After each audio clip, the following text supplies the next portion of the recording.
हरियाणा के नूंह में है नल्हड़ शिव मंदिर। बताया जाता है इसका एक पौराणिक महत्व है, लेकिन ये शिव मंदिर एक बार फिर चर्चा में आया 31 जुलाई की वारदात को लेकर, जब यहाँ पर मेवाड़ ब्रजमंडल की ओर से जलाभिषेक शोभा यात्रा का आयोजन किया गया था, आह्वान किया गया था, लेकिन पहाड़ियों से घिरे हुए इस पुराने शिव मंदिर को आसपास से उत्पातियों ने घेरा। ये आरोप लग रहा है कि यहाँ से जमकर पथराव हुआ शिव भक्तों पर और जमकर फायरिंग भी हुई। चारों तरफ पहाड़ियों से घिरा हुआ बेहद मनोरम दृश्य इस पूरा पहाड़ी का। लेकिन यहाँ की पहाड़ी का, यहाँ के मंदिर का क्या महत्व है, पुजारी भी हमारे साथ यहाँ पर मौजूद हैं। पंडित जी, आप इसी मंदिर के पुजारी हैं जी। क्या? शुभ नाम? दीपक शर्मा। दीपक जी, जिस तरीके से ये 31 तारीख को एक बड़ा जघन्य अपराध पूरी दुनिया ने देखा किस तरह से हुआ है, आप उस वक्त यहीं मौजूद थे जब ये वारदात हो रही थी? जी, मैं मंदिर में था। तो आप इस समय प्राचीन पांडवकालीन नरेश्वर महादेव मंदिर में खड़े हैं। जी। ये पांडवों के समय का अज्ञातवास जब उन्हें हुआ था तो उन्होंने कुछ समय यहाँ गुजारा था। ये डिस्ट्रिक्ट नू विलेज नल्हड़ में स्थित है। ये इन्हें नल्हड़ेश्वर महादेव के नाम से जाना जाता है। 31 तारीख दिन सोमवार के दिन ये जो है हादसा हुआ। स्थिति काफ़ी गंभीर रही। श्रद्धालुओं का आना जाना लगा हुआ था, जिसमें एक शोभा यात्रा भी निकाली गई। तो बहुत अच्छा माहौल चल रहा था। दोपहर 2 बजे तक सब कुछ ठीक था, लेकिन ऐसी स्थिति उत्पन्न होने के कोई कारण या कोई विषय में किसी को पता नहीं था। लेकिन ये था कि अपना 2 बजे के बाद जब ये यात्रा आगे के लिए प्रस्थान करी तो 2-2.5 किलोमीटर की दूरी पर जो है तकरीबन जो है पथराव वगैरह हुआ। तो फिर पथराव के दौरान फिर जो है बाद में गोलीबारी भी होने लगी, जिससे जो है अपना यहाँ के जो श्रद्धालु भक्त थे घबराए हुए, तो वो दोबारा इस मंदिर की शरण में आ पहुँचे। तो यहाँ यानी उस दिन सोमवार का दिन था, जलाभिषेक के लिए बड़ी तादाद में लोग पहुंचते भी हैं। तो क्या ये जो आसपास की तमाम पहाड़ियां हमारे दर्शक भी देख पा रहे होंगे, क्या यहाँ से भी पथराव और गोलीबारी हुई थी? देखिए, बात ऐसी है, देखिए मैं गेट के बाहर तो नियंत्रण जो है पथराव और गोलीबारी चल रही थी। तकरीबन 300-400 मीटर की दूरी पे कुछ गाड़ियां भी जली हैं और प्रशासन ने भी सामना करा है। और कुछ यहाँ जो युवा पीढ़ी 2-2.5 हज़ार लोग फंसे हुए थे, जिसमें बड़े बच्चे बहनें इत्यादि जो सब थे। तो प्रशासन के साथ साथ युवा पीढ़ी ने भी जो यह है थोड़ा सा आगे मंदिर के आगे खड़े होकर इस माहौल को रोकने की कोशिश करी, जिसमें अपना कुछ युवा पीढ़ी के भी जो है घायल हुए हैं और प्रशासन के भी 30 से 40 लोग घायल हुए हैं। और इस समय प्रशासन के 2 लोग जो है गंभीर हैं और 2 मृत हो चुके हैं।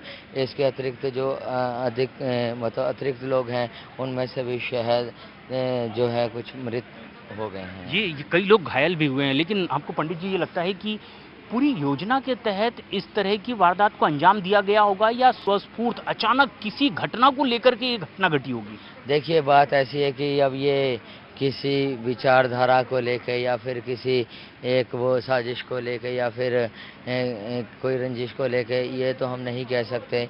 लेकिन ये था कि ये जो भी हुआ अचानक हुआ, जिसके बारे में किसी को अनुमान नहीं था। तो ये स्थिति अचानक ही बिगड़ी है। माहौल काफ़ी बिगड़ गया। यहाँ पे बाहर गोलीबारी चल रही थी, फिर गोलीबारी चलते चलते मंदिर परिसर के गेट तक आ गई। मंदिर परिसर के बाहर गोलीबारी हुई, तो फिर कुछ पल उपरांत, कुछ मिनटों के उपरांत या कुछ समय के उपरांत कह सकते हैं कि गोलीबारी मंदिर के अंदर भी हुई पहाड़ से। यानी आप ये कह रहे हैं कि ये जो पहाड़ी इलाके से ये मंदिर घिरा हुआ है, यहाँ मंदिर पर भी फायरिंग हुई थी उस वक्त जब आप यहाँ मौजूद थे? हाँ जी, फायरिंग नियंत्रण हो रही थी। तकरीबन ये लगाइए कि बाहर के मंजर को देखते हुए 2-2.5 घंटे लगातार फायरिंग हुई है, जिसमें प्रशासन भी अपना जवाबदारी दे रहा था। मैंने आपको बताया कि प्रशासन के भी लोग घायल हुए हैं और श्रद्धालुओं में से भी घायल हुए हैं। कुछ मृत भी हो गए हैं, कुछ अभी गंभीर अवस्था में भी हैं। और बहुत से लोग हैं जो घायल हैं, कुछ तो मृत हो गए, जांच पड़ताल चल रही है। लेकिन मंदिर के द्वार तक चलते हैं। आप ये कह रहे हैं कि उस दिन आप यहाँ पर मौजूद भी थे।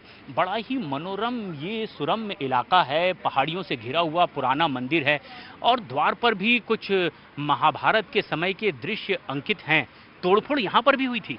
देखिए तोड़ फोड़ का तो ऐसा है, देखिए अब बाहर गोलीबारी चल रही है, तो इस सिचुएशन में हम जैसा बंदा बाहर नहीं जा सकता। हाँ। लेकिन ये था कि बाहर स्पष्ट नज़र आ रहा था गोलीबारी चल रही है, गाड़ियां जल रही हैं, अच्छा। धुएं पे धुआं उठ रहा है। फिर अंदर की तरफ भी ये गोलीबारी हुई, स्थिति हाँ। नियंत्रण से बाहर हो गई। प्रशासन को जो था की सूचना दी गई, जो प्रशासन अवेलेबल था उस समय, उन्होंने उनका डट के सामना किया।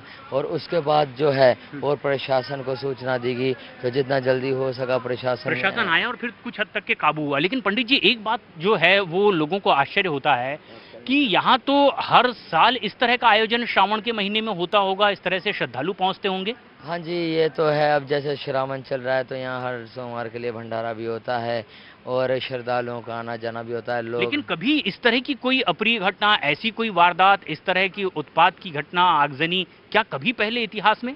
देखिए पहले कभी ऐसा कुछ हुआ नहीं है। और जहाँ तक हम देख रहे हैं, नरडेश्वर महादेव मंदिर में एक सुरक्षित स्थल है और यहाँ ऐसी कोई घटना हुई नहीं है जो मुद्दा बन जाए किसी बात को लेके। सब पहले ठीक ठाक था, लेकिन ये जो भी हुआ एक अचानक, या कह सकते हैं कि जिसका किसी को पता नहीं था उस दौरान हुआ है ये। यानी ये किसी भी व्यवस्था को पता नहीं चल पाया। लेकिन आसपास हम देख रहे हैं पंडित जी, ये आसपास की जो पहाड़ियां हैं, इनसे ये मंदिर पूरी तरीके से घिरा हुआ है और ये तो एक पर्यटक स्थल के तौर पर भी दिखाई देता है। लेकिन बताया ये जा रहा है कि जिस तरीके से ये पूरी घटना हुई है, इस पहाड़ी पर भी चढ़ने का कोई रास्ता है जहां पर लोग चढ़े होंगे और ईंट पत्थर से यहाँ से श्रद्धालुओं को पथरा हुआ है? देखिए बात ऐसी है, पहाड़ तो चारों तरफ फैला हुआ है।